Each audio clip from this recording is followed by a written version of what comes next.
Olá, paz e bem, amados irmãos e irmãs. Hoje dando continuidade ao nosso livro Suma Daimoníaca. Ontem falamos da questão 8 e 9 que vinha com o seguinte tema: o tempo existe para os demônios? Em que pensa um demônio? Hoje nós vamos falar da questão 10, 11, 12 e 13. Questão 10, 11, 12 e 13. Tá bom, amados irmãos? Muito boa essas questões, muito bom são esses temas que nós vamos falar hoje, de extrema importância para o nosso crescimento espiritual. Espero que vocês tenham gostado, estejam acompanhando este livro que eu vou falar para vocês, é um dos melhores livros que eu já li, entendeu? As pessoas se assustam com o título, né? Suma Daimoníaca. Do que fala esse livro? Porque as pessoas elas julgam o livro pela capa. As pessoas elas não querem saber do conteúdo. Às vezes vê esse tema e acham que é uma coisa anticristo, que é algo que não tem nada a ver com a nossa doutrina católica. E não. É da nossa doutrina católica, apostólica, romana. Então, amados irmãos e irmãs, antes de julgar, antes de você... não me interessa esse tema. Veja o vídeo, veja o conteúdo que nós estamos falando primeiro. Tá bom? Nós não estamos valorizando o demônio e também não estamos menosprezando o seu poder, porque o ser humano ele peca muito em achar que o demônio não tem poder contra ele. Nós, seres humanos, somos carne e osso. E o demônio é um espírito. Ele foi banido do céu, da glória de estar junto a Deus, mas não perdeu seus poderes angélicos. E nós, seres humanos, sem Deus, não temos capacidade nenhuma de lutar contra o demônio. Tá bom, amados irmãos e irmãs? Então eu trago esses conhecimentos para vocês que é pouco falado na igreja. Algumas pessoas só vão na igreja de domingo assistir a missa.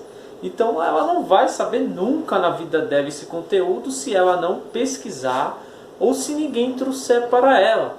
E é esse o objetivo do nosso canal. Então hoje nós vamos falar da questão 10. Qual a linguagem dos demônios? Questão 11. Onde estão os demônios? Questão 12. Conhecem o futuro? Questão 13. Um demônio pode fazer algum ato bom? Interrogação. São todas perguntas, tá bom? Estamos unidos em nome do Pai, do Filho e do Espírito Santo. Amém. E vamos começar esse momento de hoje diferente. Vamos fazer a oração da armadura do cristão. Vamos nos revestir da armadura do cristão. Finalmente, irmãos, fortalecei-vos no Senhor pelo seu soberano poder. Revesti-vos da armadura de Deus para que possais resistir às ciladas do demônio. Pois não é contra homens de carne e sangue que temos que lutar, mas contra principados e potestades, contra os príncipes deste mundo tenebroso, contra as forças espirituais do mal espalhadas nos ares. Tomai, portanto, a armadura de Deus, para que possais resistir nos dias maus e manter-vos inabaláveis no cumprimento do vosso dever. Ficai alerta, a cintura cingidos com a verdade, o corpo vestido com a couraça da justiça e os pés calçados de prontidão para anunciar o evangelho da paz. Sobretudo, embraçai o escudo da fé, com que possais apagar todos os dardos inflamados do maligno. Tomai, enfim, o capacete da salvação e a espada do Espírito, isto é, a palavra de Deus. Intensificai as vossas invocações e súplicas. Orai em toda circunstância pelo Espírito, no qual perseverai em intensa vigília de súplica por todos os cristãos.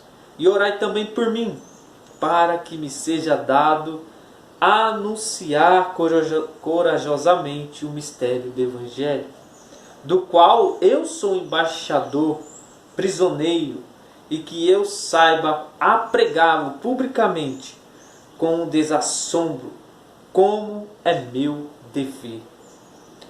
Essa passagem se encontra em Efésios 6, do 10 ao 20. Iniciamos então o nosso livro Summa Daimoníaca, que contém o Tratado de Demonologia e Manual de Exorcistas. Questão 10, 11, 12, 13.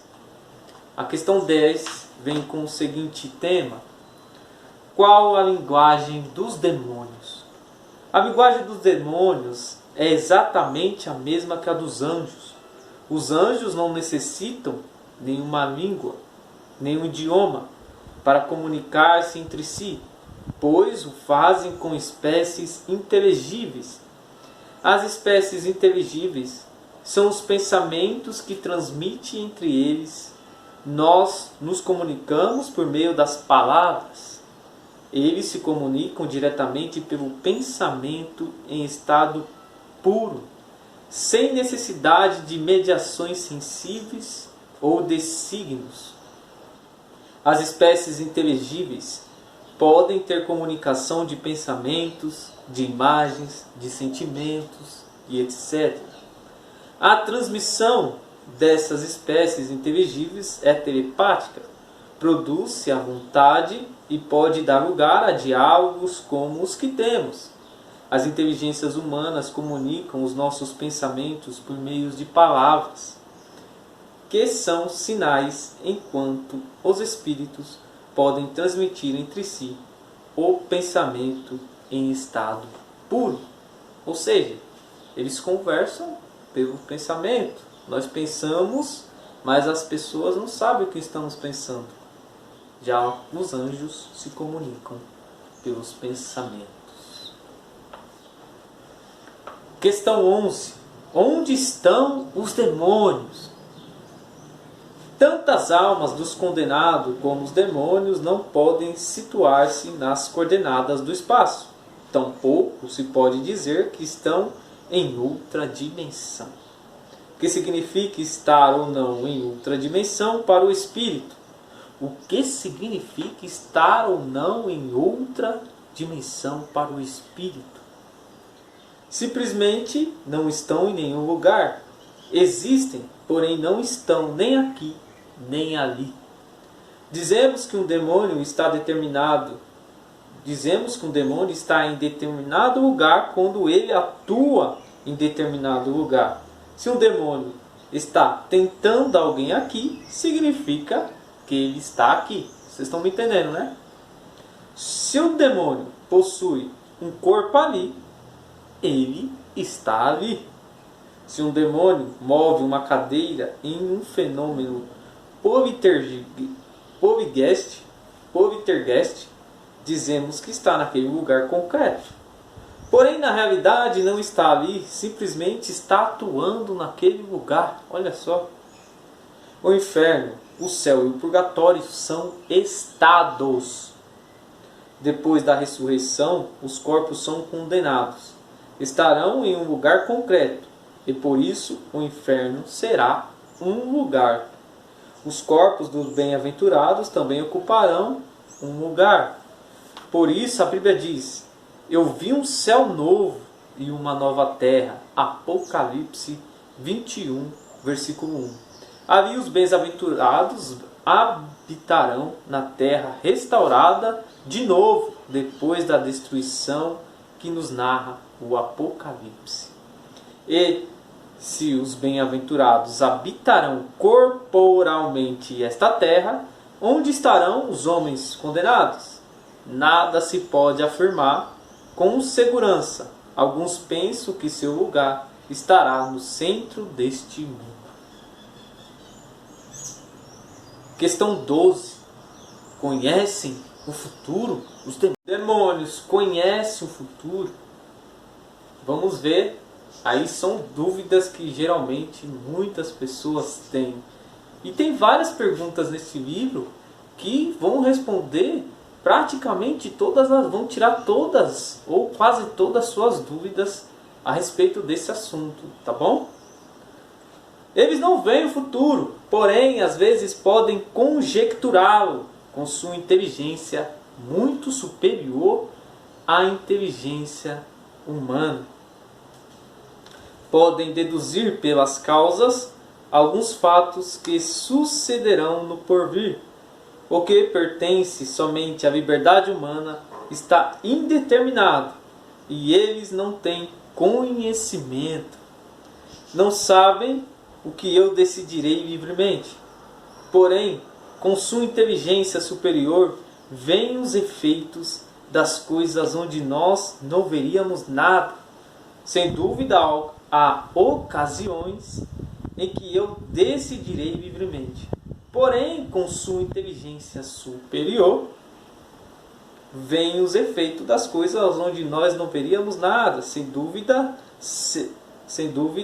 há ocasiões em que eles sabem com toda segurança o que acontecerá. Olha só. Vêm os efeitos das coisas onde nós não veríamos nada. Preste atenção. Sem dúvida, há ocasiões em que eles sabem com toda segurança o que acontecerá, algo que nem o mais inteligente dos humanos poderia suspeitar, por mais que analisasse os fatores que estão no presente. Em outras ocasiões, nem toda a natureza angélica da maior hierarquia poderia deduzi-lo.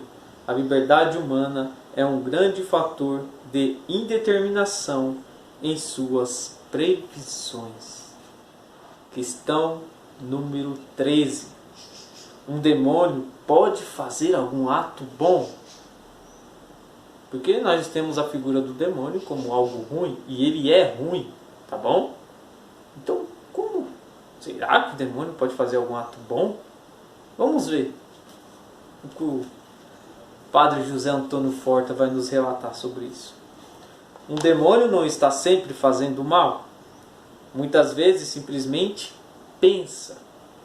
E nisso não realiza mal algum. É um mero ato de sua natureza. Aliás, um demônio não pode fazer atos morais sobrenaturais. Ou seja, não pode fazer um ato de caridade, de arrependimento sobrenatural, de glorificação sincera a Deus e etc. Pois para tais atos se necessita de uma graça sobrenatural. Pode glorificar a Deus, porém à força, não porque queira fazê-lo. Pode arrepender-se de ter afastado de Deus, mas sem pedir perdão, repelindo somente o mal que lhe sobreveio dessa ação, sem a dor de ter ofendido a Deus. E assim, com sua inteligência e sua vontade, é capaz de fazer muitos outros atos naturais. Entretanto, o demônio nunca mostrará a mínima compaixão, nem o menor ato de amor. Seu coração somente odeia, é insensível ao sofrimento dos demais. Respondendo à pergunta, um demônio não pode fazer um ato bom. E o nosso 13º capítulo se encerra aqui. Hoje falando dos temas 10. Qual a linguagem dos demônios? 11. Onde estão os demônios? 12. Os demônios conhecem o futuro? 13. Um demônio pode fazer um ato bom. Amanhã damos continuidade ao nosso livro Summa Demoníaca. Paz e bem, Deus abençoe a todos vocês.